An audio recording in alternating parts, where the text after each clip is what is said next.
Привет! Это обзор событий, которые проходили на High Stakes в августе, и поможет нам в этом регуляр High Stakes Аврора. Алексей, привет! Всем привет. Сегодня у нас в гостях Феллини. Леша, привет! Очень рады видеть тебя, добро пожаловать. Привет, спасибо, что позвали. Правда, я сам напросился, но это мы вырежем. Это мы вырежем, так сказать. И сразу хотелось бы задать вопрос. Ты занимаешься сразу несколькими направлениями, играешь в покер, у тебя стрим, отличный контент на ютубе, аффилейтство. Что для тебя является приоритетным направлением? А еще дочь у меня, тоже направление. Что из этого для меня является... Слушай, мне хочется думать по-прежнему, что я профессиональный игрок в покер. У меня такие смешные дистанции последнее время получаются, но все равно все строится вокруг этого. Мой режим, мой настрой, так или иначе. Мне нравится это состояние, как будто чуть-чуть профессиональный спортсмен. Да, могу добавить тоже. Я давно знаком с Алексеем. Я помню, что у тебя там каких только бизнесов у тебя не было. У тебя был ресторан, секс-шоп. Там у тебя что там этот... Возможно, ты там какой-то покерный тоже проект, я помню, с Джейсером планировали. Ну, какое-то время там были обсуждения. Потом еще... ну, то есть у тебя, причем везде у тебя довольно хорошие результаты. То есть там вот проект Хеохол вообще великолепный был. Там с Дурневым интервью, там 100 тысяч просмотров с лишним. На самом деле вот все получается, что так или иначе с околопокером связано, и оно как-то идет гармонично, не специально, скажем так. То есть аффилиейтка, которая на сегодняшний день уже, ну, нормально себя чувствует в целом. Мы ее начинали там, ну, просто я и мой друг, и вот он говорит, можем там каким-то друзьям предложить там хорошие условия куда-то. И вот там у нас за первый год мы там заработали $300 условно. Вот так начиналась аффилиейтка. И оно просто вот так шло без какого-то супер акцента на эту деятельность, что вот я прям этим занимаюсь. Там интервью, подкасты тоже, конечно, это там подготовка, это надо решиться, но это все равно как-то все шло так логично и гармонично. А вот все, что с покером не связано, честно говоря, совсем было неуспешно. Ресторан, слава вообще всем богам, я продал, ну, то есть я на нем потерял, наверное, 1050, но спасибо, что я вообще смог его продать. То есть это на тот момент казалось чем-то нереальным. То есть я все время пытался из покера кьютнуться, как бы, то есть уйти. Мне все время казалось, какая-то вот эта парадигма такая, что вот я здесь уже чего-то добился, ну, то есть там до, не знаю, НЛК там дошел, надо еще где-то себя реализовывать. Вот я не знаю, откуда-то у меня такая программа была с детства, что надо как можно больше занятий попробовать. И вот я уходил, возвращался, и в итоге пришел к тому, что да, в принципе, можно заниматься одной деятельностью, вот такой моноэдеизм всю жизнь, и пытаться в нем развиваться. No life, не no life, но как бы стать таким, типа, ремесленником в одной какой-то сфере. И мне от этого сейчас, ну, мне очень нравится. Я не знаю, до скольки я буду играть, но пока завязывать не планирую. Еще разок, ребят, если вы хотите где-то добиться какого-то результата, и вы при этом не одержимы своим делом, то идите нахуй, не ебите мозги, блять. Знаете, как называется стартапер, который не одержим идеей своего стартапа? Знаете как? Безработный, блять. То же самое везде и всюду. Нету нигде никаких там легких денег, блять, easy way to success и прочая всякая хуйня. Ты либо представляешь ту нишу, которой ты занимаешься, и ты в нее вкладываешься всего себя, ее символизируешь. Все тебя видят и такие: о, это Саня, который играет в покер. Или тебя видят и говорят: о, это Саня, который стримит. О, это Саня, который делает лучшие, блядь, натяжные потолки в городе. Вот, понимаешь, как ты должен работать. А если тебя видят и говорят: ну это, блядь, долбоеб, ни туда, ни сюда, блядь. Чем занимаешься? Ну всем понемножку. Ну иди нахуй, блядь, тогда потихонечку. Понимаешь логику? Вот, мне кажется, что можно сделать вывод, что у тебя вот есть компетенции в покере и около покера, и как бы бизнесы, связанные с ним, работают. У меня есть бизнес-жилка, но покер за 15 или сколько там я уже играю, он ее как бы вытеснил немного. Насколько мне известно, ты не так давно переехал в Словению, и люди в комментариях у тебя в Телеграме хотели узнать, и мне самому интересно, как прошел переезд, в чем разница, и в целом, как проходит этот процесс. Так, ну, переехал. Давай начнем с того, что вдруг там кто-то не знает. Война застала меня в Таиланде. 24 февраля мы приземлились в Таиланде. Да, осуждаем войну, как там правильно Да. все это сказать, Осуждаем вторжение в Украину. Это важно, на самом деле, в сегодняшнее время об этом не забывать. Так вот, да, 15 месяцев мы прожили в Таиланде. Поначалу казалось, что все прям супер, рай на земле. Я очень хорошо там себя чувствовал физически. Спустя какое-то время начали закрадываться сомнения, потому что были какие-то нюансы определенные. Тяжело Таиланд в итоге, ну, может, не весь Таиланд, конкретно Пхукет представить стало тяжело своим домом регулярным. Есть там некий, ну, такой курортный остров, где постоянно нет местных, постоянно прилетают, все улетают. Местные жители среднего возраста, там, типа 70. Вот. И такое состояние немножечко не домашнее, как будто ты на даче и хочется домой иногда вернуться. Хотя дача, ну, типа, рай, лучшая дача здорового человека, назовем это так. Вот, у жены еще параллельно с этим начались сильные головные боли от жары, вероятно. И мы начали думать о том, что пора нам куда-то двигать.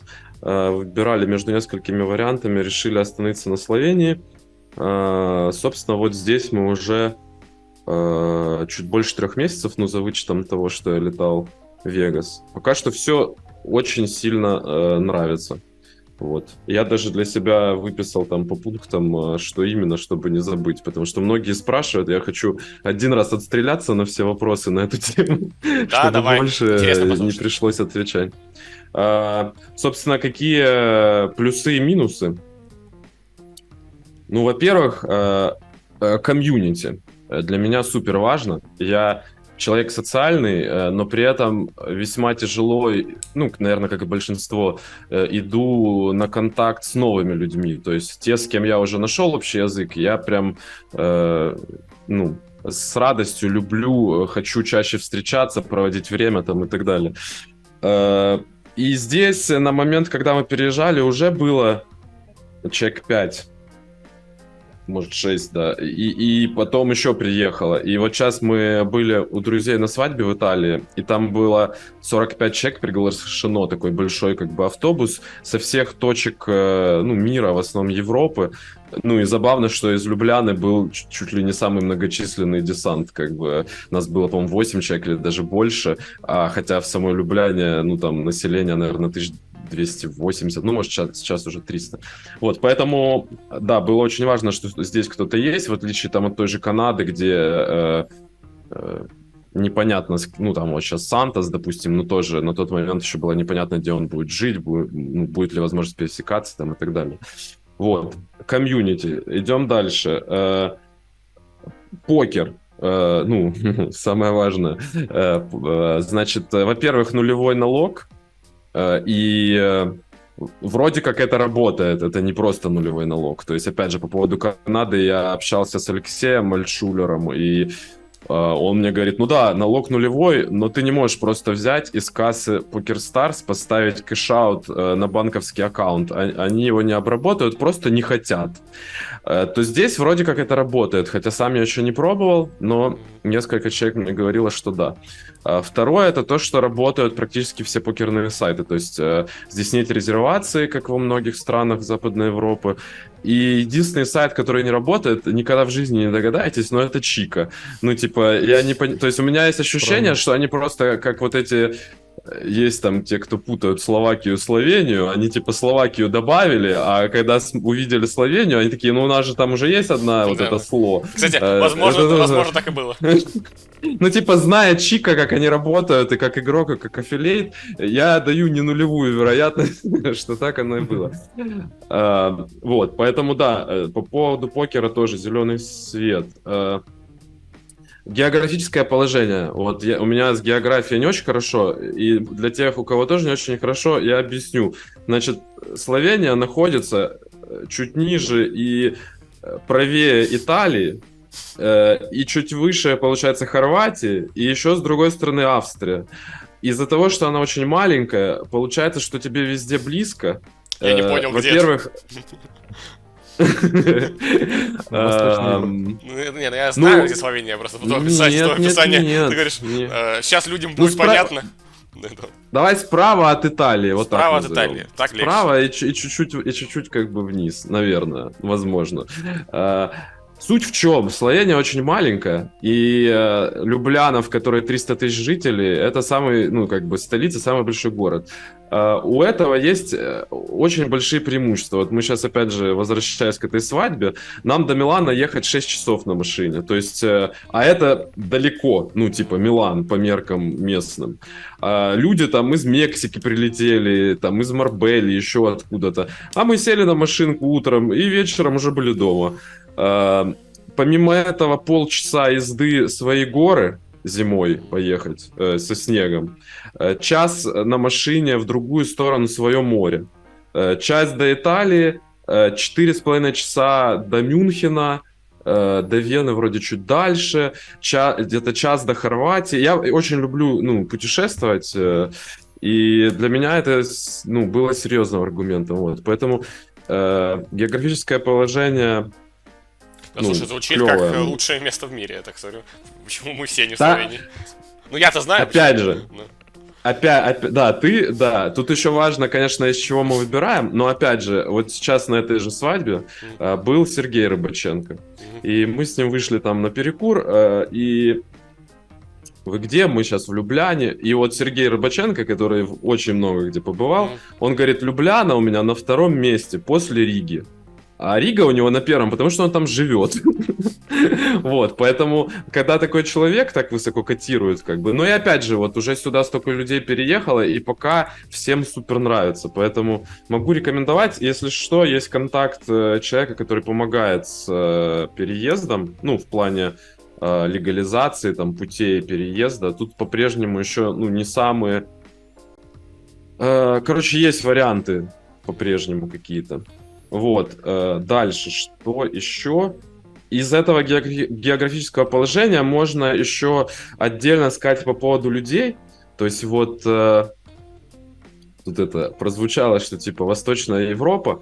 Прикольно то, что Словения в себя вобрала как будто лучше от западной и от восточной. То есть это однозначно западная, ну, по уровню жизни, по развитости инфраструктуры. Хотя по развитости инфраструктуры, опять же, спорно. Многое чего в Западной Европе супер не развито относительно инфраструктуры. Здесь супер все это развито. Менталитет людей вот реально что-то среднее между тем, к которому мы привыкли, и каким-то более западным. Они любят работать и могут работать. У них нет этой сиесты, которая там ты в Италии вышел в обед, ничего не работает. В воскресенье даже продукты нет, можно купить. А язык, кстати, какой? Собственно, язык, вот. У них английский то ли второй государственный, то ли они просто его с раннего садика начинают учить. Поэтому тоже не будет такой проблемы, как там часто бывает в Италии и Испании, что ты, особенно к людям, которым там за 30 обращаешься, ну, они вообще тебя не понимают. Вот, дальше, очень спортивные, то есть все на ЗОЖе, куча велосипедных дорожек, все любят, занимаются спортом, Словения, там, корты, вот, я поселился в рандомном районе, ну, я увлекаюсь большим теннисом, у меня в радиусе, типа, 10 минут ходьбы 3 разных корта, один из которых это, там, академия теннисная. Может, так с районом повезло, но мы, ну, не в самом центре живем далеко. Уровень жизни, цены, опять же, что-то среднее, то есть, как будто... в соответствии цена-качество лучший показатель в Европе. И вот я был, допустим, в Лиссабоне, у меня там сестра живет. Есть ощущение, что люди живут не очень. Ну, это нормально, когда такое ощущение, когда у тебя средняя, по-моему, минимальная зарплата у них там в районе 600 евро, а квартиру в Лиссабоне ниже, ну, типа, за 1000, это там самый низ, как бы. Ну, очевидно, что что-то не так в этой вот в Аргентине математике. похожая история. Тоже ну да, местные живут наверное. бедно. Вот, то в Словении вот нет этого ощущения. Есть ощущение, что люди живут хорошо. То есть тут нет такого, что все там на поршах ездят, но как будто в среднем всем всего хватает. И мне это тоже важно, на самом деле. Собственно, это все, что Слушай, было в моем очень интересно списке. сказать даже, какие минусы. У меня есть сразу несколько вопросов. Наверное, самый важный. Давай. Знаком ли ты с так называемым Дмитрием Авиловым? И когда Nebulous... Это Димок? Когда Nebulous покажет, так сказать, положительный результат? Я не знаком, я знаю, что он здесь от Джипси, потому что Джипси говорил, что когда он был в Любляне, то они То встречались. есть с самым Вот, важным и- человеком ты пока не познакомился. Из... Получается, нет, Русскоязычных. получается, нет. По Какие минусам минусы, забавно да? было, да, что мы сидели, вот день рождения дочери отмечали, и там были ребята, которые там уже год живут, и я говорю, я не знаю, ну, мне, вот ты, Леш, знаешь, я всегда все через призму критики пытаюсь пропускать, ну, просто потому что человек такой неприятный. Вот. И я говорю, я не знаю, не получается пока найти. Я стараюсь, ну, восторженно не кричать, как бы, но пока реально не получается. Говорю, я вот единственное, что у нас тут был период, неделю шли дожди, тут речки из берегов вышли, то есть прям затапливает Словению периодически. Я говорю, ну, если я кому-то скажу, что минусы это частый, ну, типа, дождь иногда идет, ну, меня заплюют Ну да, просто, ну, как бы, это несерьезно. И парень там вот был не покерист, он говорит, слушай, ну, я могу тебе сказать минус серьезный, говорит, налоги. Вот, Мгм. значит, у них подоходный налог, и вот эта вот грань верхняя, когда ты платишь, по-моему, здесь 45% максимальная ставка, она у них низко начинается. Здесь это, по-моему, 70 тысяч евро в год. То есть это, ну, относительно других стран, это достаточно рано. То есть, условно, 6 тысяч евро ты в месяц зарабатываешь официально, половину отдай налогов. Я говорю, а у нас в покере 0. Он такой, Ну, то есть, даже вот этот минус, который он мне хотел рассказать, он для меня не актуален на данный момент. Ну, я, допустим, Поэтому, слышал извините. из того, что, да, можно, ну, то есть это больше, знаешь, страна для семейного человека, когда у тебя вот уже там жена, дочь, условно там, ну, не знаю, там какую-нибудь, найти там, возможно, найти там женщину себе, там может быть проблемой. Как ты думаешь, это правда или нет? Думаю, нет. Очень Думаешь, много неправда? вижу молодых, да, То есть там вижу есть, как молодых условно, вполне. какие-то институты, там, условно... Есть Люблянский университет. Нет, молодежи достаточно. То есть сам Выйти в город, центр, просто 300 как- тысяч человек, звучит как маленький город. То есть это все Не, равно не выглядит. полноценный, хороший город. Да, на 300 тысяч не выглядит. Возможно, у меня были заниженные ожидания, когда я сюда ехал, но когда я вот вышел на центральную улицу пройтись, ну, очень клево, очень, очень понравилось. Да, действительно... Есть... Да, сори, что перебиваю. Там вот это еще у нас спинг небольшой. Звучит реально как лучшее место в мире. Мне прям самому... Ну, почему мы-то не там, получается? И вот как раз во всей этой связи вопрос. Если я не ошибаюсь, ты общаешься с Фархейли, и как раз в прошлом году и в начале этого как-то ходили слухи, что вы собираетесь сделать интервью. Он сам писал на Джипсе, что собирается поучаствовать в каком-то контенте, и все это как-то не произошло до сих пор. И вот хотелось бы, чтобы ты на это как-то пролил свет. Так, сейчас я... Люди Что ждут мне интервью. можно, Да. а что нельзя? Начнем с того, что познакомились мы с Димой на юбилее Ромео Про. Вот. И просто потом, когда я ехал в Вегас летом, не этим, а до этого, я летел через Лос-Анджелес, и мы там с ним пересеклись, пообщались. Я не знаю, как Диме, может, он просто, типа, отказать не может. Мне зашло общение, и... ну, я ему периодически написываю, там, или вопросы какие-то пишу, просто пообщаться. Ну, и он мне отвечает. То есть, вот, примерно в таком ключе у нас общение. Интервью. Я помню, мы обсуждали и мои подкасты, и он мне дал предварительное согласие, что когда-нибудь зайдет на подкаст. Во-первых, мне для этого надо подкасты возобновить. Во-вторых, это не значит, что он зайдет сразу. Может, он просто, опять же, так ответил, потому что не хотел «нет» говорить. Был один эпизод, наверное, могу рассказать. Значит, 2022 Новый год начался у меня... Забавно, в итоге ничего не получилось, но я это помню как один из лучших подарков на Новый год в жизни. Мне написал Дима, типа, 1 января утром, ну, возможно, я даже еще не ложился к тому моменту. И он говорит, есть, короче, для тебя предложение. Хочу делать подкаст и хочу тебя позвать в роли соведущего. Ого. И я типа такой, о, что? И значит, ну да, то есть я вообще, надо понимать еще, что я человек, который неуверенный в себе от природы и постоянно, скажем так, воспринимающий свои возможности и способности, наверное, чуть ниже, чем они есть на самом деле. Ну, такой у меня характер. Как тогда меня вознесло это предложение в своих собственных глазах, как бы, что, ну, было очень приятно, вот, и мы там что-то обсудили, ну, в общем, к чему-то пришли, но потом в итоге я не помню, почему оно так и не получилось, то есть то ли как раз война тогда началась, и стало это все неуместно, то ли еще по каким-то другим причинам, вот, но согласие, в общем, как минимум на подкаст в качестве гостя у меня есть. Посмотрим. Обещанного 3 года ждут. В принципе, где-то года 1,5, наверное, уже прошло с того момента. Так что Ну, мы будем, ждем. Надеюсь, будем состоится. настаивать. Да. Да, интересно. Ну, я надеюсь, он когда-нибудь реально расскажет, потому что мне про кино его очень интересно, если я правильно понимаю, он сценарий писал. То есть там прям огромный пласт такой жизни. 100%. Тоже я уверен, что там в столе у него столько лежит всего, что никогда свет не увидит. Но стоящее точно там есть, я прям уверен.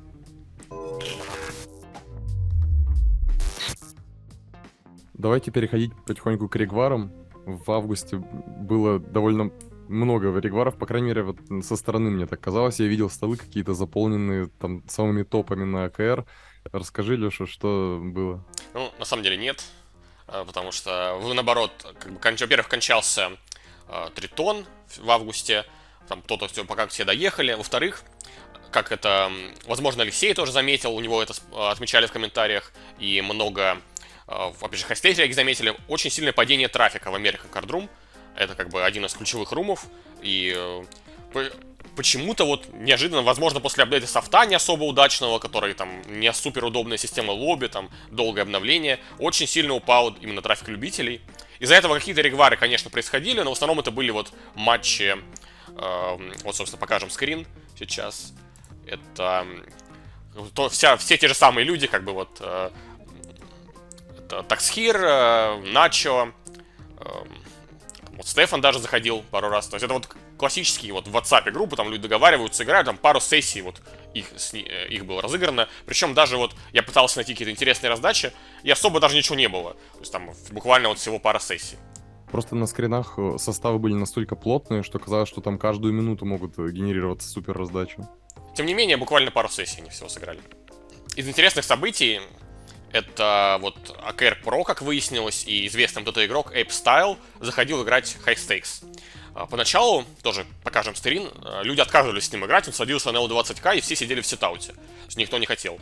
Однако, вот, как бы мой друг Мунис, Сергей и марокканский профессионал, возможно марокканский, возможно американский OnePlus1, дали ему экшен, и как бы несколько там интересных долгих сессий, где там разыгрались даже там $100 тысяч в банк разыгрался. К сожалению, самой раздачи у нас нет, но вот как минимум есть скрин, где за столом видно $100 тысяч. И что-то мне подсказывает, что Серега этот банк выиграл. Учитывая также феноменальные раздачи Сергея на феноменальные результаты Сергея на АКР, за этот год он просто выносит всех там вперед ногами. И вот даже то, что как бы любителей там сейчас нет, Серегу абсолютно не останавливает. 7,67 ЕВБ, и это при том, что любители, он там, ну, дай бог, 30% игр с любителями, мне кажется, дай бог. Ладно, может не 30, ну, меньше 50. Ну, Так. для него некоторые реги, можно сказать, любители, так что... Возможно, часть трафика ушла на CoinPoker, это рум Тони Джи, который он сейчас очень сильно пытается рекламировать. Возможно, часть трафика как бы там где-то вот... Ну, я слышал, что часть баннеров раньше, где висели American Room, теперь заменились на CoinPoker, и вроде как там есть повышение трафика, и как раз-таки это вот их основной конкурент, как там и там депозиты через скрипту. Вот Алексея, наверное, можно как аффилиэйта спросить, ты что-нибудь вообще знаешь про CoinPoker? Вот у твоего друга Сергея Рыбаченко У нас реклама. Я планировал разобраться. У нас есть CoinPoker, мы с ними сотрудничаем, но, по-моему, там даже никто не зарегистрирован пока у нас, или, может, пару человек. Но меня на стримах пару раз спрашивали, я там узнал, говорят, да, есть там пару столов даже каких-то играют моих лимитов, поэтому в планах есть попробовать. Вот Вот, Сергей а так, Рыбаченко играет там турниры, когда Мгм. стримит, я так периодически слушаю Мгм. фоном. И так, как минимум у него они рекламу купили. мгм. Могу Так. себе позволить, видимо. Так, мне в целом очень нравится American Card Room и сеть VPN. Мне кажется, именно тем, что там очень хорошие условия для профессионалов, там очень маленький рейк, и сам вот Фил Наги, он видно, что очень любит покер и старается развить площадку. Вот интересна его идея у American Card Room очень много стримеров, которые как бы сотрудничают. Ну, не даже сотрудничают, а как бы представляют эту площадку. И вот интересный формат, где Фил Наги для своих стримеров придумывает какого-то рода там, типа, челленджи и марафоны, где там награда — это вот поездка на Тритон. Все мы помним, как Визел выиграл этот челлендж и удачно выступил на Тритоне, все там за него болели в чате, там, так как это там, видно, что он был, для него это были очень дорогие боины, и он очень старался. Он выиграл Mystery Bounty турнир. Это не, вроде бы, это не тот Визел, который записывал знаменитый курс для микролимитов, который все смотрели в нашем русскоязычном комьюнити. Это другой Визел, это стример Russian Cash 200. Но это тоже крутой чел. Феллини тоже у нас представляет American Card Room как площадку, будет участвовать в этом челлендже. Если выиграешь как раз до Монте-Карло, тебе ехать недалеко. Расскажи немножко об этом, как собираешься готовиться.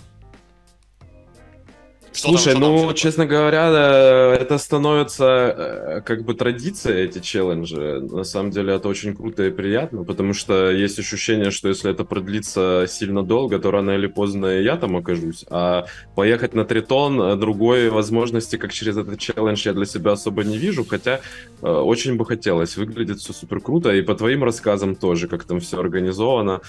Вот, значит, получается, что Фил Наги свозил на какой-то из первых вот этапов.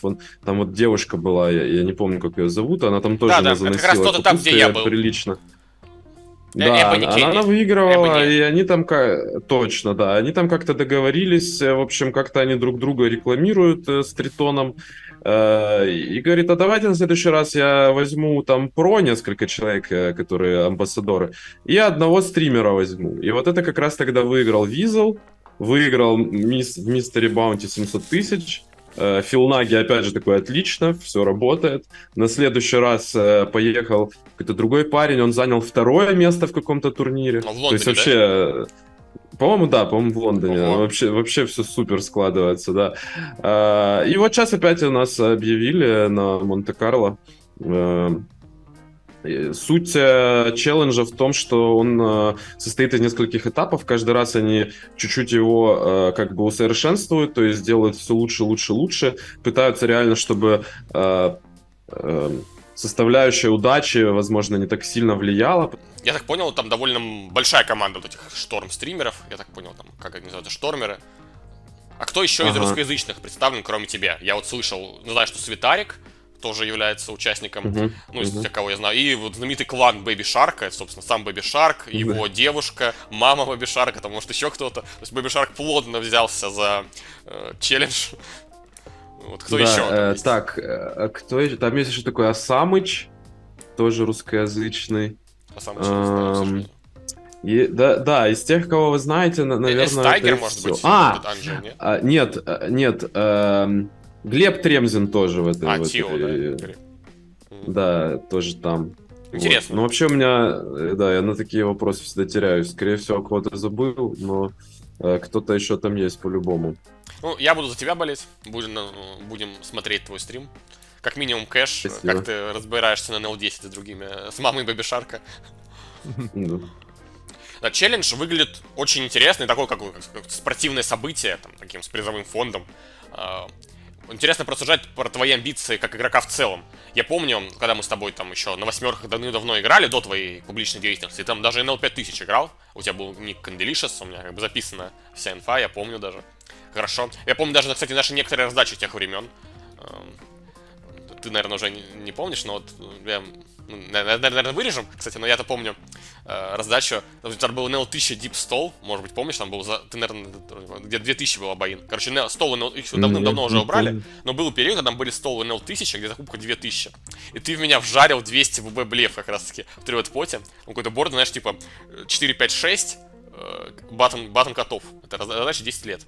Я просто запомнил тем, что 4, 5, 6 баттон котов, и ты меня сыграл, типа 3 четверти, там 3 четверти all-in. У меня, естественно, 7-8. Что у меня еще могло быть? И ты мне... У нас, короче, мы с тобой не были знакомы, и ты мне пишешь, типа... Ну, у нас была какая-то общая конфа, короче, каких-то регов. Не помню, короче, какая-то общая конфа была, и ты мне пишешь, так, ну ты, типа, тут десятки бы выбросил на ривере. Я говорю, да, десятки выбросил бы. Он говорит, ну тогда блеф неплохой. Как-то так ты сказал. А что у меня было, ты У помнишь? тебя туз-король были. То есть ты туз на доске, или туз-дама, ну, короче, на доске вот 6, 5, 4, ты... Нет, не такая плохая раздача, на самом деле. Просто Может, и не так уж и плохо, на самом деле. Просто мне запомнилось, что ты меня так, ты так жестко, знаешь, там даже не привет, ничего, типа, ты прям просто первая встреча, ты десятки бы выбросил. То есть мне вот это запомнилось. Так, это было первое твое сообщение мне. Сейчас уже не найдем мы, наверное, это, может, в скайпе было когда-то 1000 лет назад. Ну...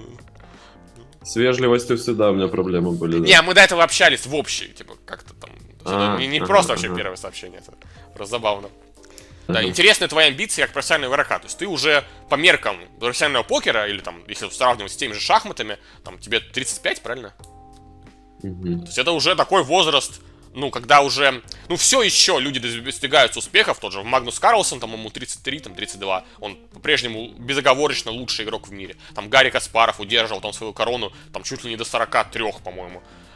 Поэтому в целом возраст еще боевой. Но интересно, вот как ты на это сам смотришь, ощущаешь ли ты, что вот по сравнению там, с тем же Микки ПР, там, которому там 17, там, ты уже в 2 раза он в тебе в сыновья годится. Чувствуешь ли ты это? Годится, да? Ну, по факту, да, то есть, в принципе, запросто ты мог быть его отцом. Я не знаю, правда это или нет. В общем, что ты сам думаешь по этому поводу, как ты это видишь? Себя вот именно спортсмена. На самом деле вопрос очень интересный, скажем так, очень важный. Я на каком-то чувственно-эмоциональном уровне очень хорошо понимаю ответ, а вот сформулировать его я попробую, но сразу извиняюсь, если получится криво-косо. Попробуй. То есть на протяжении всей карьеры у меня были вот эти вот попытки выхода на какие-то серьезные лимиты. Каждый раз это заканчивалось не очень успешно, но знаешь, всякие там неходячки нации ловят на 200 ББ в 3-бет-потах. Было и было. Это мог быть. Да, вот. И вот я помню хорошо очень отрезок, когда за 30 тысяч рук на НЛК я получил недобор 30 боинов. И, то есть, я в целом чувствовал, что я играю, ну, как бы, не супер бью эту поляну, то есть там по ЕВ у меня было 1 ББ, а по факту там сколько, минус 2, типа, да. А когда тебя еще вот так вот нагинают, ну, очень сильный стресс просто испытываешь перманентный. И там потом обратно откатился там на свои лимиты, да, и играешь опять. Потом опять попробовал, опять там какой-то стресс, ну, нереальный просто испытываешь. И вот так вот у меня несколько наскоков было. В какой-то момент я понял, что ну, мне этот стресс, в общем, дороже обходится. То есть, начиная просто от того, что мне приходится лишние выходные делать, а в то же время я мог бы просто на 0,600 откатывать эту дистанцию, и не факт, что по деньгам было бы хуже. И заканчивая просто состоянием, ну, ты просто постоянно страдаешь, но это не клево, ну, это, никому такое бы не понравилось. В итоге я пришел к тому, что, ну окей, я буду точить свою детальку как бы на средних лимитах и пытаться там в рамках, в этом контексте разобраться немножечко в разных спотах. То есть как-то буду работать над игрой, но не особо в no-life режиме. И потом у меня был такой этап, что вот я засел за споты БВБ 3-бет-под, вот кто следит за этими стримами, тот помнит, это вот как раз тайский этап, я там прилично БРа потерял в связи с началом войны как раз, и было много мотивации. И я настолько сильно прокачался в тот момент, что я где-то начал пробовать подключать NL1K, и не почувствовал того сопротивления, которое я чувствовал раньше. И хоп, и я уже и 1К как бы играю нормально у меня в регулярной загрузке. Поэтому, ну, я не могу откреститься полностью, что я никогда там не пойду выше, но на сегодняшний день вот мне комфортно те лимиты, которые я играю, я получаю удовольствие от этой игры, я получаю удовольствие от того, что я работаю над игрой столько, сколько мне хочется, то есть там, не знаю, 20-30 часов в месяц. Вот, и мне как бы больше ничего и не надо. Звучит супер как демотиватор какой-то. Да нет, Ну вот почему? я говорю, чувствую я это эмоционально. Мне кажется, что это правильный подход. Вот найти такой вот определенный баланс. Я ежедневно получаю от жизни удовольствие. Но объяснить это, почему это логично и рационально, мне достаточно сложно. Тем более, что для каждого это будет супер индивидуально. У меня на 30 эту часов тему... теории это не А, так мало на самом деле, потому что, ну вот за 1 месяц это может показаться не очень большим результатом, но кто занимается этим там год, вот по 30 часов теории год каждый месяц, это не так много людей. Согласен. Ну вот на сентябрь я себе поставил 25 часов теории минимум. Ну не минимум скорее, а как цель. Вот, так что да. Я, на самом деле, не знаю, вот в курсе ты или нет этой истории, но я уже слышал прям практически один в один слова. Интересно, знаком ли ты с этим человеком? На Gypsy Team он вел блог Soviet Wings. Типа, он это сильный игрок, он там в Zoom 200, Zoom 500 на старте, когда еще был рассвет, как бы когда это было прям очень конкурентные лимиты, он там огромные дистанции показывал, и вот ему там, по-моему, чуть ли не полтинник уже возраст его, и вот он примерно, вот его рассуждения были похожие, то есть он, у него как бы был его друг Пушер, все время там звал его на high stakes, потому что по уровню игры он явно тянул. Но он говорит, нет, мне этого не надо, я этого не хочу. Вот он сидел в свой Zoom 200 играл, и как бы вот у него блог назывался, типа, как Тоттенхэм. Я не знаю, я не шарю в футболе, сейчас, наверное, даже не актуально, но тогда смысл его фразы Нет, был в том... актуально. Ну, смысл его фразы ты уже понял. В чем? Что вот он себя расценивал, как вот он спортсмен, и вот он в этой лиге, он соревнуется, но он не метит там вот на место там Манчестер Юнайтед, кто там первый, главный, в моем дедовском мире, это Манчестер Юнайтед. Но уже не Главное, Манчестер что не Юнайтед. Тоттенхэм, да. Ну, в общем, Тоттенхэм это вот такой Но, крепкий среднячок, что вроде как бы и не полное дно, там вот эта фраза из «Залечь на дно брюки», собственно. И вот очень интересно в этом плане, то есть вот как там, вот я же знаю эту историю немножко стороны, вот как Пушер все время, вот там еще кейк-покер был такой, покер-рум, что Пушер все время, вот смотри, там фиш на NL 5К, садись, там ты точно сыграешь в плюс, а он типа, нет, пожалуй, там я по банкролу лучше, то есть вот... Я знаю такого игрока, мы лично не знакомы. Кстати, разница с Тоттенхэм в том, что Тоттенхэм все еще верит, а мы-то все уже поняли. Вот, но мне кажется, тут очень важен как раз вот личный опыт, и поэтому, если в контексте советов, то тут как бы советы давать нельзя. Что было бы, если бы вот все те мои наплывы, когда я пытался, сложились бы по-другому? Если бы мне не дали 30 бейнов недобора. То есть очень многие, если не все из тех, кто сейчас супер успешно разрывает high stakes, в определенный момент попали на правильную сторону Конечно. диспы. И очень много тех, кто не смог на нее попасть в итоге. Может быть, я один из них. Хотя сейчас я себя оцениваю как, ну, покериста средних способностей, так скажем. Как Тоттенхэм. Вот, поэтому я не... Ну, наверное, ну да, как мы оцениваем Тоттенхэм. Может, все было бы иначе. Я не могу тут никому ничего советовать, но я могу сказать, что сейчас я себя, ну, чувствую счастливым человеком в контексте работы. Да, вот хорошим примером будет тоже, я сейчас анонсировал марафон с 1 сентября до конца года, но вот тоже это марафон пенсионера, назовем это так. Ну что такое сыграть за 4 месяца 150 тысяч рук? Ну для некоторых это типа даже в расслабленном состоянии это вообще не дистанция. Мне вот придется поднапрячься. И я это делаю в первую очередь... потому что людям нравится такой формат, типа там циферки, вот это постоянное табло, следить за результатом. Во-вторых, себя как-то чуть-чуть тоже дисциплинировать. То есть я даже вот в этом контексте постоянного получения удовольствия от процесса, я все-таки, мне нравится дисциплина. Вот, что, ну, наверное, не знаю, из спортивного прошлого как-то ко мне пришло. И третье, конечно, собрать в очередной раз денег на благотворительность, как обычно, на нужды Украины мы это будем делать. То есть часть профита и там... В общем, есть разные варианты. Если вы хотите поучаствовать, не знаю, может, ребята оставят ссылку на пост, там подробно все расписано, чтобы сейчас не захламлять эфир. Ну вот, да, такой марафон. 150 тысяч рук до конца года, пожалуйста. Это не какой-то жесткий марафон на износ, это просто марафон там, с какими-то целями, которые ты, ну, я так понимаю, гарантированно планируешь выполнить. Марафон, честно говоря, я не уверен, что 150 тысяч набью. То есть я прикидывал, у меня получалось, что где-то в районе 130 скорее получится.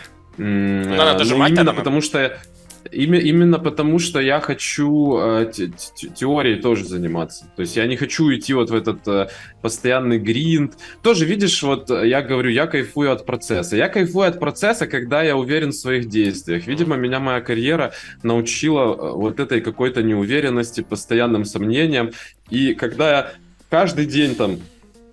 Ну, ладно, не каждый день, ну, сколько-то часов в неделю сижу в GTO-тренажере там или где-то что-то ковыряюсь, и потом я во время сессии оказываюсь в ситуации, которая я такой, я эту ситуацию знаю, я ее видел. У меня просто уверенность, в собственных действиях и, соответственно, уровень игры возрастают, очень прилично ощутимо. И осознавая это, я получаю удовольствие.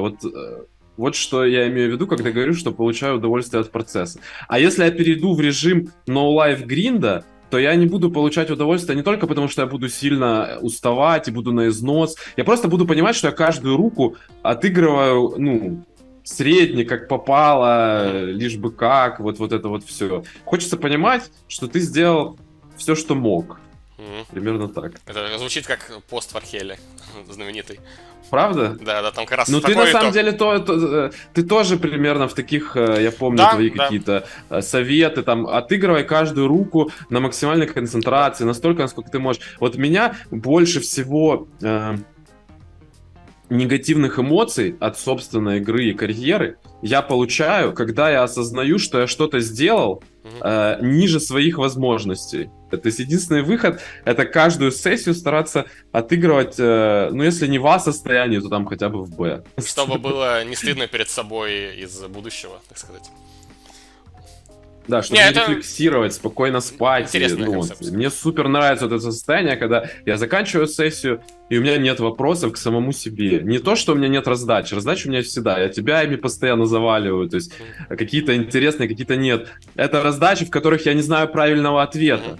Но бесит, когда ты сыграл раздачу, и ты потом такой... Я же знаю. Вот здесь я знаю правильный ответ, но я выбрал другой. Вот, и что, типа, я мог к нему прийти, но не пришел. По поводу марафонов, есть очень, уже, можно сказать, древняя байка, которая до меня доходила от разных людей, я потом и сам ее даже кому-то пересказывал, и вот байка про NL Чакру, я насколько знаю, ты с ним знаком, он играет как бы от тебя, как это филейта, возможно, ты знаешь как бы на нее ответ. В общем, байка звучит так, что NL Чакра выполнял тяжелый марафон Супернову Элит на сети VPN, она там по-другому называется, какой-то супер-генерал, в общем, аналог Суперновой Элит на стартах. И, в общем, ее тяжело очень выполнить, там в конце он не успевал ее добить, и он пошел регварить, как бы, условный, там, NL5К, там, NL3К, и, в общем, закатал все, что должен был заработать по выплате по этому статусу. И, в общем, это такой, знаешь, байка из серии, что вот, будьте осторожны, там, с этими марафонами, все может кончиться очень плохо. В общем, насколько это правда, потому что, как обычно в таких историях, бывает, знаешь, что как бы и не выиграл, а проиграл, и не на NL5К, а на NL200, там, и, в общем, может быть, все вообще было наоборот. Ты слышал что-то об этом? Во-первых, да, действительно, Рома от меня зарегистрирован. Мне так... Мы уже столько человек назвали, кто от меня зарегистрирован. И мне вообще так это... Я такой, вау, и этот, очень приятно. Значит, что-то мы делаем правильно. У меня было всего несколько игроков, которые пошли выполнять эту суперновую элит. Там надо набить в районе 200 тысяч рейка за год. Один из них наш друг, кстати, Паша. Да, я вот хочу его тоже упомянуть. Да, тоже от меня. Значит, Рома выполнил эту супернову. Я не знаю эту историю касательно... Если бы я ее знал, я не уверен, как порядочный аффилиат без его разрешения я бы мог ее рассказать или нет. Но, насколько я помню, что когда другой наш друг Паша, который пошел в этом году выполнять эту супернову, и они пересеклись в Таиланде, и Паша как бы обменивался опытом с Ромой, и вроде как Рома ему сказал, он ему назвал винрейт, который у него на выходе получился, и это был все-таки плюсовый винрейт. И вот эту историю он не рассказывал про то, что он там все закатал. Поэтому я действительно не уверен, что из этого правда, а что нет. Но я просто помню, что он играл, действительно, он играл и Блиц 200, и обычные столы, и 3К, и, возможно, 5К. Но я не уверен, что это было в конце года, и что это было потому, что он не успевал. А просто у него так он себе спланировал, что для того, чтобы, 20 тысяч рейка за год, чтобы их набить, просто надо еще понимать, что на АКРе рейк невысокий. И чтобы набить 16 тысяч рейка в месяц, это капец просто, какие надо усилия предпринимать. Вот у нас сейчас есть вот этот наш другой друг, я опять же не могу там, наверное, как аффилиат распространяться о его результатах текущих, но вот Леша, например, не аффилиат, поэтому, может, он расскажет о результатах. И мне больше важнее даже не результаты, а самочувствие, как бы, потому что человек продолжает, не сдается, насколько я понимаю. Нет, он точно будет добивать, причем Паша такой человек, мы говорим про облитератора на Gypsy Team, он знаменит, так сказать, своими мемами в различных темах, но можно сказать, что он действительно, я думаю, он сделает этот статус, но доллар в час, конечно, на выходе вряд ли получится сильно высоким, потому что в таком режиме очень тяжело играть, фишей практически в этом блице нет, то есть ты сидишь, как бы ты играешь с гарантированно, скорее всего, минусовым винрейтом, там как бы боты еще, скажем честно, в блице тоже присутствуют, и по итогу получается, что там его блиц можно играть, но он вот он бьется условно 6 часов в день, вот там 6 часов в день можно играть в плюс, когда прайм-тайм, но ему нужно играть 12 часов в день, чтобы выполнить это. Потому что он играет 6 часов, когда потенциально блиц бьется, и других 6 часов, когда он точно не бьется, гарантированно. То есть он играет просто с другими, с ботами и с другими людьми, кто пытается выполнить челлендж. Это вот такой марафон на супер износ. Но я уверен, что облитератор, собственно, Паша выполнит этот челлендж. Да, я тоже уверен, старая закалка. Тут уже, да, человек сработает. закален компьютерными играми, можно сказать, с младенчества. И вот раз уж мы заговорили про молодых игроков, про Майки Про вспомнили, был ли на вашей памяти кто-то, кто в очень раннем возрасте поднялся именно прямо на самый high stakes? У меня всегда проблема с такими вопросами. То есть сейчас вы кого-то будете называть, и я буду такой, да, точно. Но я вот про Мики вспомнил. Ну, на НЛК. Не знаю, нельзя назвать этот поход, наверное, неудачным, но было забавно. То есть мы с ним как-то начали тоже в онлайне общаться, я уже не помню по какой теме. И в какой-то момент я ему говорю, смотри, у меня вот мнение такое, то есть он там тоже, я вот там сейчас всех быстро, там 5К. В какой-то момент очень много его было из разных источников, то есть он там вроде подымался. И я говорю, у меня мнение такое, ты типа либо станешь вторым Стефаном, либо у тебя ничего не получится. То есть как будто, вот в том состоянии, в котором ты сейчас находишься, другого не дано. Он еще тогда на меня обиделся по типу, почему-то он это воспринял как скепсис какой-то. Но вот есть такой тип людей, которые, кроме первого места, ничего не существует. И вот они в это свято верят, и исходя из этого действуют. Вот. И пока, насколько я понимаю, Стефаном он не стал. Что там, как у него, я больше не слышал. Но время еще есть, с другой стороны. 100%, нет, время есть. Я ему тоже сказал, что может быть все по-другому. Если после того, как у тебя, допустим, не получится стать вторым Стефаном, ты поменяешь подход, осознаешь, что ты не второй Стефан, и пойдешь немного по-другому. Вот. Но я ему желаю только удачи, успеха. Если он станет вторым Стефаном еще и в таком раннем возрасте, это будет супер круто. Он однозначно очень крутая история. Суперспособный и, что самое главное, работоспособный. То есть это отдельный скилл, умение работать и желание работать. А второго, кого я вспомнил, это Никита Бодяковский, которого в свое время забанили на Старзах, потому что... Не было 18. Возможно, я ошибусь, но я расскажу это так, как я это помню. Никита, еще когда ему было лет 16, уже выиграл на Мидстейк $160 тысяч. типа там лет 16 ему было, он уже разбил NL400. И потом пришло время, ну, деньги выводить, и ему там задали какой-то вопрос там по поводу возраста. И ему кто-то посоветовал сказать правду по поводу возраста, ну, как-то там, в общем, оправдаться. Был какой-то схожий кейс примерно в то же время. И там человек сказал, что, мол, да, мне там не было 18, ну, там, ну, простите, извините. Ну, сказали, ладно, ничего страшного, раз ты признался, катай дальше, типа, под своим ником, забирай свои деньги. А Никиту в итоге конфисковали бабки и, по-моему, и не вернули. То ли, или там аккаунт был на его батю оформлен. Ну, в общем, человек, да, до 18 лет еще выиграл столько денег, сколько большинство никогда не выиграет, в принципе. Да, Ну, он могу был- подтвердить эту историю. Это мега талант. Да, я могу подтвердить эту историю. Я тоже слышал, что там условно ему конфисковали выигрыш, дали и вернули депозит, а там депозит, знаешь, типа, там, ну, дай бог, $50 был. Да-да-да. Условно. Самый яркий пример в моих глазах молодых игроков, которые играют на High Stakes, ну, играли и играют, это Button Clicker. Это финский хедзап игрок. Он, насколько я знаю, еще в 16 лет начал играть сразу на NL200. И вот в 18 он уже сидел на NL10К и держал лобби. И как бы там все еще думали, что неужели его как-то подозревали в нечестной игре, потому что это такое вообще возможно, что челу 18 лет, и он уже как бы все с лобби всех прогоняет. Вот. Button Clicker до сих пор активный игрок. Вот недавно вот он, ну как недавно, год назад, он приезжал в Hustler на лайв-шоу, где проиграл какой-то рекордный банк 800 тысяч. River. Another brick, and Nick Airball wins an $870,000 pot off of Button. Так что вот это тоже яркий пример, когда игрок там с очень низкого возраста сразу ворвался на самый-самый топ и закрепился там. На тему покерных шоу, не знаю, следил Алексей или нет, это, может быть, БРД ты следил, на Тритоне все-таки провели кэш, собственно, вот этот кэш-стрим, где они играли Супер High Stakes, позвали туда Линуса, все как я просил.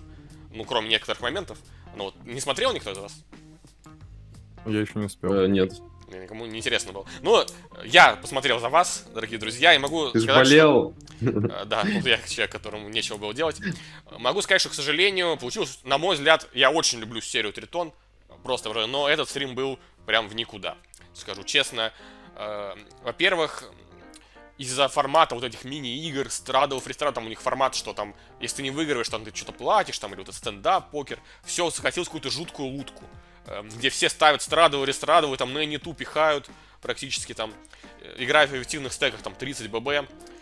В общем, получилось, на мой взгляд, довольно скучно, хотя казалось, вот они сделали все, что я хотел. Там был Патрик Антониус, Линус Лав. Я этих людей просто обожаю на них смотреть. Это как бы кумир детства, кумир текущий. Джейсон Кун тоже там был, то есть состав просто огненный. Можно было сделать великолепное шоу, но именно сама игра подкачала. Вот как было какие интересные были стримы в той же Черногории, когда вот знаменитый блеф Никиты в Тони Джи, там потом все вспоминали еще год, наверное, и больше.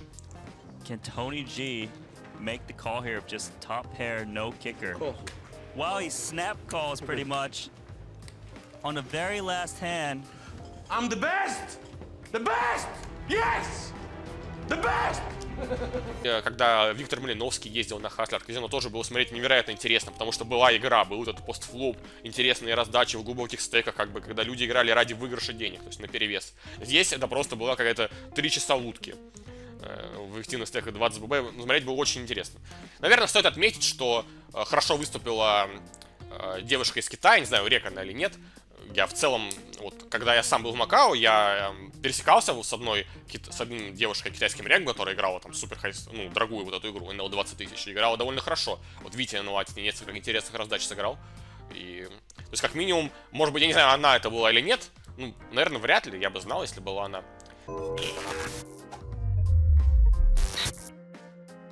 И давайте переходить к результатам месяца. Много людей выиграли много денег, так что будет о чем поговорить. Да, обычно о том, что в месяце шла, я уже про это говорил, что по итоговой табличке на High Stakes можно определить, была ли раздача денег. И в этом месяце мы определенно видим, что раздача денег была. У нас много новых лиц, кстати, в топе есть что рассказать. Вот и первое место у нас занимает Даниил Васильев. Это, ну, сейчас он живет в Армении, не знаю, естественно, какой национальности. Лично я с ним не знаком, но это известный рек. У него ник Даниил на Старзах. Я там с ним играл еще в далеком 2017-м. Я даже помню наши с ним... я помню сессию, когда он первый раз там с NL 200-500 поднялся на NL 1000. Я даже помню какие-то раздачи оттуда. То есть он мне запомнился как минимум как игрок, который... отважный игрок. То есть он не боится делать дорогие блефы. И в этом месяце он... наверное, думаю, это с большим отрывом его Best Months. Интересно, в фильме тоже есть что про это рассказать.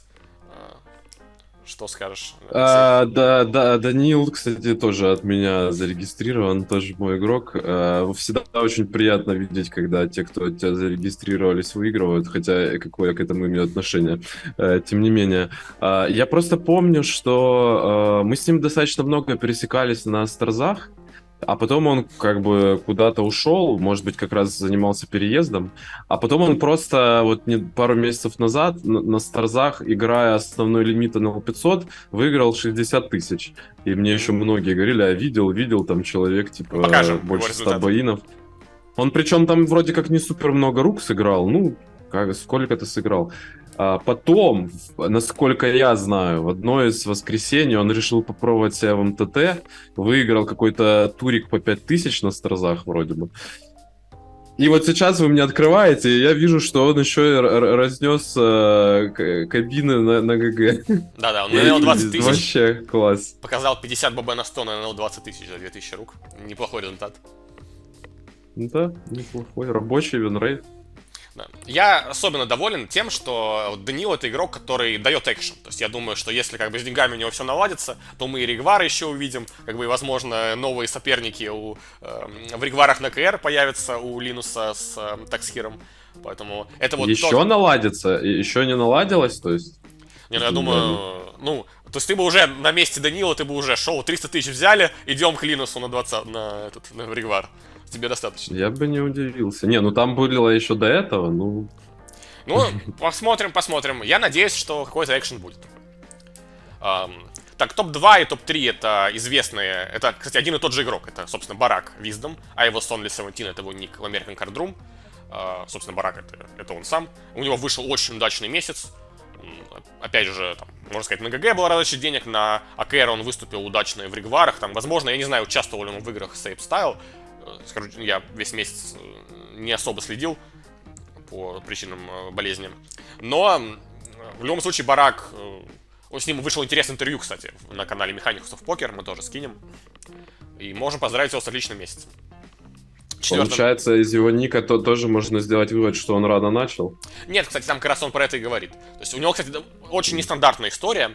Он, можно сказать, сразу начал играть с NL 1000 в онлайне. Как тебе такое? Вот ты начал с NL 50, Алексей, а человек с NL 1000. Вот, в общем, кому интересно, послушайте. Он вот начинал, можно сказать, с оффлайна. То есть это вот тот пример, когда он из оффлайн кэша перешел в онлайн кэш. Такое бывает. На 4-м месте это Джессам Гейл, то есть это тоже супер топ игрок. Несколько раз у нас, по-моему, даже он выигрывал одну из рубрик. Тобис Дёчвеллер тоже, можно сказать, супер топ рек. Постоянно. Постоянные зрители могут заметить, что в целом одни и те же люди в топе. И это не случайность. Это скорее не случайность. Те, кто много времени проводит в лобби, те, кто, умеют играть, как бы часто будут попадать в топ. Здесь есть, как бы, дисперсия в покере невероятно большая, но когда пул игроков маленький, мы часто будем видеть одни и те же лица. На 6-м месте Мунистар, который, как мы уже показывали, разрывает American Card Room. И я еще могу отметить, что этот рум очень плохо трекается, то есть в реальности, скорее всего, у Сереги дела еще лучше в этом году. Дэвид Джонс тоже... Это все практически ригвары, то есть удачно выступил. Вот как раз таки в тех играх. Вообще интересно, что и Кевин... нет, это не Кевин, это его ник на ГГ. Можно понять, кто проиграл. Вот мы показывали вам скрин, они друг с другом играли. Мы видим в топе Джессам Гейла и Дэвид Джонса. Соответственно, у нас проиграли, скорее всего, Линус и Таксхир на VPN, потому что друг с другом они играли. Раз мы не видим их в топе, значит, собственно, они в лузерах. Но Таксхир удачно выступил на ГГ. Сыграл немного, но умудрился попасть в топ-8. Качественно. Качественно, да. На 9-м месте бразильский игрок. Я не знаю, как правильно читается его ник, я читаю его как его Эксплойтыч. Да, у нас его Эксплойтыч. Мы называем его Эксплойтыч. Но, наверное, он, конечно, не закладывал это слово. Скорее всего, там XPLO. Он тоже, как-нибудь кстати, так. был на Механикс. Да, он тоже был на Mechanics of Бразильский Poker. игрок. Он мне был я с ним много пересекался еще в старые времена, на Старзах. И могу отметить, что он меня всегда удивляло. Вот он был чем-то похож на твоего друга, Алексей. Ну, не знаю, может, вы уже не друзья. Ронни, может быть, такого помнишь? Да, конечно. Вот. И вот он похож по стилю в том плане, что вот вроде человек играет аккуратно. Сидит там, скажем так, не отсвечивает, а потом бах-бах, какой-нибудь гигаблеф там на все. Это база. Да, такой олдскульный стиль, где ты играешь там очень аккуратно, с хорошим селектом, но периодически, так сказать, выстреливаешь какой-нибудь жестким, дорогим блефом там на 200 в абсолютно неожиданной ситуации, когда ты вообще от этого не ждешь. В общем, вот, это такой стиль. Можно сказать, он уже... можно сказать, что этот стиль не прошел проверку временем. И сейчас, конечно, Explodich это топовый игрок, который играет уже на особенном уровне. То, что я рассказываю, это вот старые времена, там, 17-16 год. Тогда это было так.